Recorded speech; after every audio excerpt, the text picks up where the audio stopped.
bọt ghép mày nè ông mai như anh nha bác nó ổn nó đi ta nè nó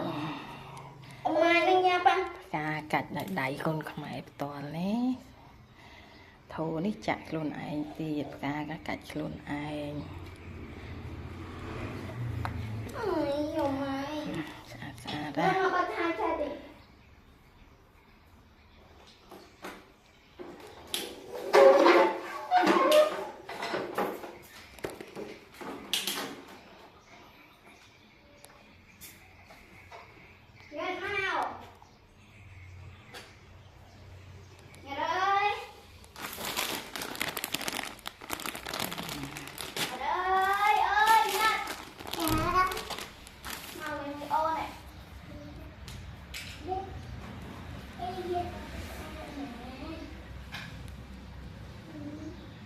chồng cắt hết còn hai chị ca